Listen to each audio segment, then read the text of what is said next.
The Federal High Court in Abuja yesterday dismissed a suit by the People's Democratic Party (PDP) seeking the removal of Governor Ben Ayade of Cross River State for defecting to the All Progressives Congress (APC).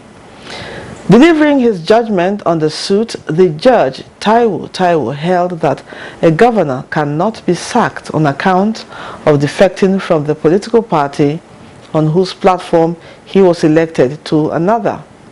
The judge based his decision on the judgment of the Court of Appeal in Enugu, which dismissed an appeal filed against the Ebonyi State Governor David Umahi on account of his defection from the PDP to the APC. Questions begging for answers include: what are the lessons politicians must learn from this judgment? Is defection or are defections really good for Nigerian politics? Is there any lacuna in the law that lawmakers must look into subsequently? And what must stakeholders do going forward? Well, our guests on today's episode of Nigeria Today shall be providing answers to these and other questions as we discuss the Federal High Court ruling on Ayade's defection. I am Lydia Ochi. Thank you for joining us.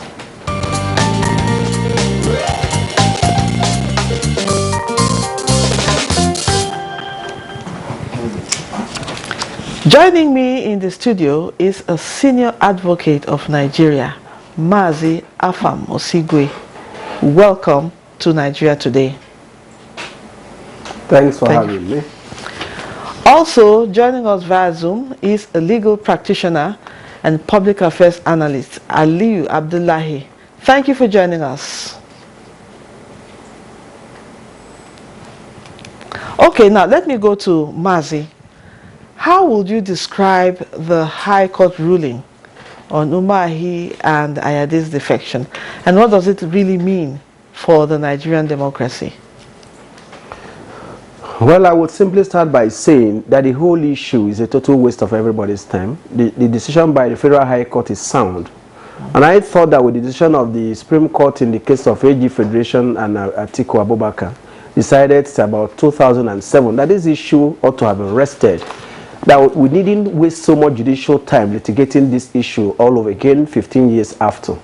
Because the Supreme Court was very emphatic in that situation. And it was unfortunate that in order to model the argument in recent times, people have been arguing that, votes cast for a political party in an election belong to a political party. That has no business to do with this matter. And the issue is very simple. Is there a constitutional disability for a member of the executive, deputy governor, president or vice president who defects from the political party on which platform they were elected to another political party? That's a very narrow issue. Okay. And if there is no constitutional provision disqualifying them as applies to the legislature, then we shouldn't waste precious judicial time litigating this issue. If the Supreme Court has settled the matter, it ought to stay there. Whatever people may feel about the fact that a governor and his deputy defect should not be a reason why we should keep going back to trouble the judges that are already overworked, that barely have enough time to do so much other work, begging for urgent attention to decide these cases. The decisions are there to guide us, and we shouldn't waste time going back to the court on these issues. The issues are settled. There's no provision in the Constitution, and all those who have been litigating it could not point to any provision of the Constitution that says that, unlike the provision in section 68 of the Constitution that says if a member of the legislature defects to another political party, that person loses his or her position, except where the party is in process of being dissolved or is factionalized. In the absence of that, there ought not to be time wasted on this issue, taking up so much argument in public space, discussing it, making judges write conflicting judgments about it, reducing the issue of Electoral Act. The Electoral Act has nothing to do with the matter.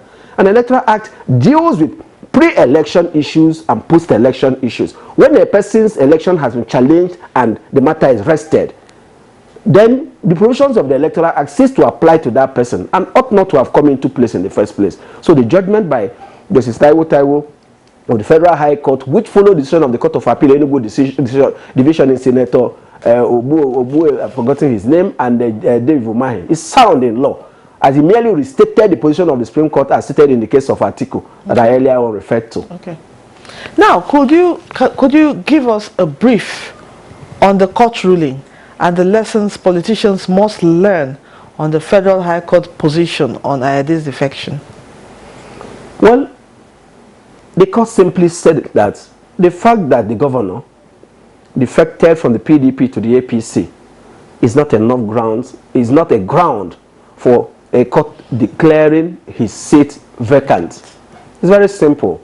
And if we recall, in the case of AG Federation and Atiku, I think it was Justice Akinto who even went further to say that it is not the business of the court to delve into such a matter. And yet to have this decision, and so many cases are coming up and different decisions being reached. And I say, I blame the practitioners, I blame legal practitioners who are involved in these matters, I blame the politicians. If the law is settled, if an apex court of a land, like the Supreme Court, has decided a matter, we need not waste our time going back to court. We need not hit up the polity. We need not having a court order or vacate your seat, swear in the next person, creating more confusion in the process. If a matter is settled, it is settled. It is supposed to set judicial precedent, and the lower courts are supposed to be bound by the decisions. And so Justice Taiwo, I reiterate again, was on firm legal grounds in dismissing the suit and refusing the prayer sought in the matter, because the Supreme Court has decided that matter. And the Court of Appeal in Enugu is still followed the same decision by the Supreme Court. 15 years after a settled matter, we are making it look as if it's a novel issue, as if there is no case law to guide us in it.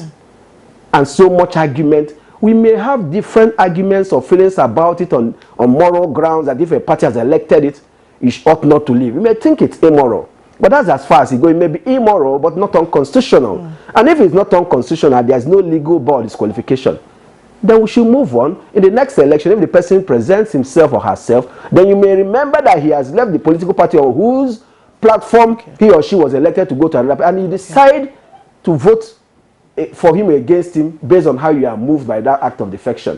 But you shouldn't take up judicial time. There's so much to be done. So much to be done, actually. Now, let me go to Aliyu Abdullahi, if you can hear me loud and clear. Now, tell us, in your own opinion, are these defections, are they good for our politics? And what other ways or best ways can party members resolve their differences instead of defections? Well, if the defection, if we are asking whether they are good for the development of in general, there are two ways to look at it. One, there is the fact that it can be seen, where a political party denies the opportunities of a level playing field in terms of lack of internal democracy. Someone could have an access to another party. But if a winning political party, it is not that good or a development for a party that worked hard and then garnered all the support and the votes, then for them to lose a seat to another party who actually came second or who lost at the election. So from that perspective, it is not good. But the best, what are some of the best ways? I think some of the best way, actually, and what does this signify? It signifies the lack of political ideology among our political parties, especially the major political parties. There is no one principle or ideology that you can say a particular political party is identified with or is known with, unlike what is obtainable from places where we copied this kind of system of government, like the United States, for example. In the United States, we have two major political parties, like the GOP, that's the Republican Party, and the Democrats. Each one, they have some non-deep-rooted ideologies that you align yourself just because you know where they stand on issues that concerns your values as people, issues that concerns even your culture as a particular people. I don't want to go to those things, but here in Nigeria, political parties are mere vehicles. In fact, they are not only permanent vehicles, but a special purpose vehicle to get to a particular goal, to win election. And then from there, people just do what they want to do. So I will conclude by saying that I think there is a greater harm in allowing defections, even among the executive arm, than actually caging the issue of defection. And one of the ways that the country can actually solve this issue is by introducing a law that will address, just like we have on the legislative houses, or also allowing an independency candidates within our political system, so that if you are raising for defection, for example, it's because you are facing some lack of internal democracy within your political party, and you wishes to continue to realize your own political ambition, you can actually have the alternative of running as an independent candidate if you are that popular. And because the arguments from some of these defectors are mostly because they are being muzzled out of the political parties they belong to or where they won elections. Some is purely because they want to really maybe aspire to a more political office, or they want to align with the center. So there are many ways to look at it, actually. Mazi, how would you react to that? To his Well, response? it will appear that my friend is unable to take a definite stand on the issue. Now, Section 40 of the Constitution guarantees right to freedom of association and bury any constitutional disability imposed on an elected public official from changing his political party. I see nothing wrong in it. Now, so many reasons. It may appear politically immoral to some people, but then again, in the exercise of a right, the person may be the best judge of why he or she is defecting. So you may, like, I agree with him to the extent that he said that the political parties in Nigeria are not known for any ideological leaning. They are mere vehicles on which people go acquire power, and so most of the defections are not driven by ideology. They are driven by raw quest for power, moving to a more disadvantageous position. So people do not really, or sometimes when people lose out in a power play in a party, they lose the party structure in their state, or they lose out in a primary and they move to another party to be able to get a ticket. So it's just a power play. Now, so many things need to be addressed, and I do not think that passing any law to prevent people from changing political party will be the best. If I belong to a political party, for example, and I believe in free market operations, and the party stands for that, and suddenly the party moves away from that, and I feel that ideologically I can no longer belong to that political party, it will be very wrong to insist that I stay there, or that I lose my office because I no longer share their current views. I should be able to move. The important thing is for the voters to decide how they treat me for changing political party. Now, if our politicians will change party, not simply because a governor has changed party and he forces the members of the House of Assembly to move with him, and then if the deputy refuses to move with him, get him impeached, then maybe we'll have a Senate democracy. In 2006, Atiku Abubakar left PDP for, I think, Action Congress. And Obasanjo sought to do everything to get him out, and the court stopped him. Now, if you have a situation where the law works, and then you may find it difficult for two persons elected on the same ticket, for one to defect, or for both of them to defect, and people keep changing party. And if you look at the nature of our political parties, they have what I call an incestuous relationship. So somebody derisively said after the APC convention that the transfer season has closed, that most of the leaders of APC were formerly of the PDP, and most of the leaders of PDP were formerly of the APC. So people keep switching position as it suits them, not because of any ideological divide, but where the power play gives them an upper hand. Okay. So to what extent do the people benefit from it? I think should be the question, not whether people defect. To what extent do this defection deepen democracy, deepen the issues presented for public discourse, and deepen the expectations of people from government and what they actually do for the people?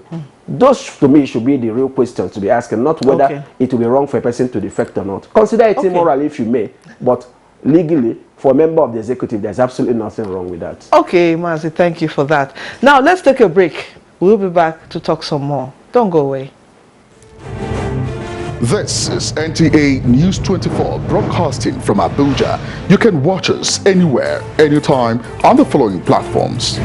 Start Times, Channel 101, Free TV, Channel 703, GSTV, Channel 419, and Go TV, Channel 46.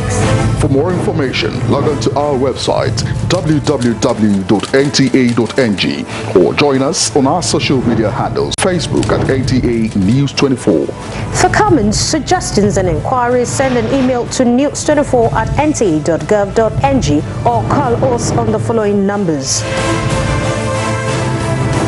NTA News 24, news and more news.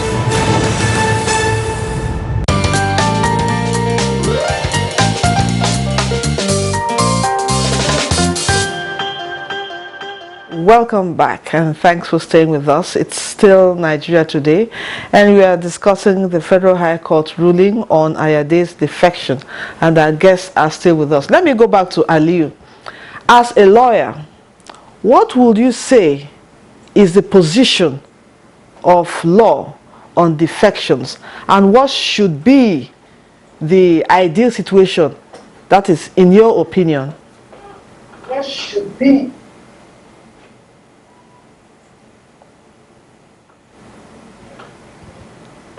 We seem to be having connection issues with Aliyu. Is he still there? Okay. Of law on defection. Can you hear me? Yes, I can. Go ahead. You hear me? Yes, I can. Go ahead. The position of law on defection is really very clear in the Constitution. For the legislative houses, that's the lawmakers, it's really clear that when you defect, you stand to lose your seat, unless you show a division within the political party in which you are defecting, where you won your election from. And that division must be a division that affects the structure of that party from the national. So a division in your state, in your local government or your ward will not actually satisfy the requirement which you will keep your seat. But when it comes to the executive arm of the government, from the president, vice president, governor, deputy governor, there is no law on defection, on officers or elected officers from the executive arm losing their seats. And this is because, like the latest son in the studio actually mentioned, the case between Chief Obasanjo and Atiku Abubakar has actually settled that a governor or a president or their deputies can actually only be removed once they have taken the oath of office. Through their ways they can be removed, either by resignation, by death, by reason of incapacitation, or by impeachment. And the Constitution spells out the processes and procedures that these officers can be removed. You cannot come and say you are challenging the defection of Governor A because he won the election on the platform of political party P, and the votes therefore belongs to the political party P. It doesn't work like that. The moment a governor wins an election and got sworn in, he has the mandate of the entire state, not only the mandate of the people that voted him into power. So that is why you cannot use that issue of the votes are actually the exclusive preserve of a political party to canvass or petition for the removal of that governor or that elected officer or holder of office. And again, finally, before I move from this angle, let us also notice one thing. The Constitution has also said, in trying to actually correct the decision in Celestine Omeha versus Amechi, that a candidate that will be declared a victor in any election or that will actually be sworn in is a candidate of a political party that has undergone through the entire government process of an election. So if you now take the seats of, let's say, Governor Ayade, and he wants to give it to a political party, his former political party, who are you going to give it to? Did that person run the general election? Did he satisfy these constitutional requirements in that amendment? So these are the questions, and that is my position. Okay. But I understand the National Assembly are in the process of actually passing an amendment that will cover also the defection within the executive arm. Okay, thank you very much. Now, Mazi, let me come to you. Is there anything you would want stakeholders to do going forward that could protect the party so that governors will not always defect to another party after being elected? It's a bit difficult for me to say. I do not think, and I alluded to that earlier, I do not think it makes any good sense to pass a law stopping a member of the executive to defect. And I think the provision with respect to the legislature has its origin in the First Republic, where members of a certain political parties cross-carpeted in order to make another political party lose a majority. And that was during the parliamentary system of government. And if you ask me, there's actually maybe not much basis to continue retain that provision in the Constitution. People should be able to move. If your political party is oppressive, does not represent your views, not democratic, is not being run in a way that represents your aspirations as an individual, you should be able to disagree with that political party. And if to the extent of that disagreement lasts, you no longer feel comfortable staying in that party, you should be able to leave. That's my honest view. And asking stakeholders to curtail that means that even when an environment has become oppressive or a political party no longer represents your view about governance, then you're compelled to stay there. I'm unable to agree with that view. Okay. I'm unable to agree with that view. Yet it may be abused in Nigeria, where maybe people may want to go to the party at the center, may put pressure on people for certain reasons people are forced to. Those are the underlying issues we should deal with, so that we must have a democratic setting where nobody will be pressured to change the political party, either to avoid some disability or prosecution or some other denial of any benefit. But beyond that, the right of freedom of association is guaranteed by the Constitution. I respect that. And if indeed it results in people defecting from their political parties, so be it. It is for the electorate and some other political stakeholders to decide on how best to deal with it, mainly the electorate, but surely not by losing their seats. Okay. Now, Aliyu, let me ask you one final question. In a few words, tell us, someone once said the best way to remove bad leaders out of office is for members of their constituency to recall them even after electing them. Could you explain how recalling elected leaders can work in Nigeria?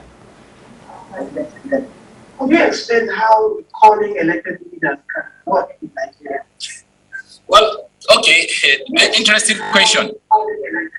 Interesting question, actually, because the only way, the two ways that you can call elected leaders, if you're talking about the executive arm of the government, for example, you have to wait until the next cycle of the election to do that recall by not voting for that person if that person is going for a second term, or by not voting for a platform which he is clearly standing or identifying with. The second one has to do with the legislative houses. Again, that's a different ballgame. The constituents can actually recall a legislative or a representative. There are clear procedures laid down in the Constitution where the signatures of these people can, the members of constituents can be obtained, you know, the percentage that is needed, depending on how many local governments, how many wards, or and the people who voted in the previous election.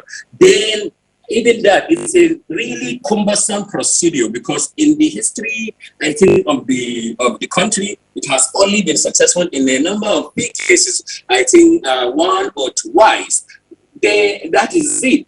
The other way for the executive is also the impeachment process, and this is also another tactical recall by the people, because it's assumed the members of the legislative house, the representatives, are the people, they are doing the people's wishes. So they can also invoke the constitutional impeachment process, but that cannot be done unless someone has actually has done a gross violation, has misconduct, and that gross misconduct is also defined in the Constitution. What gross violation means, like, for example, violating some of the provisions of the ground on the Constitution. This is what will set or kick in the impeachment process of an executive officer. Besides that, I don't know how people can record an executive elected official like a governor instead, unless wait for another round, another cycle of an election. Thank you for your response there. We wish we had more time to talk more on this issue, but we don't have more time. This is where we say goodbye on this episode of the program, and our discussion has been on the Federal High Court ruling on Ayade's defection.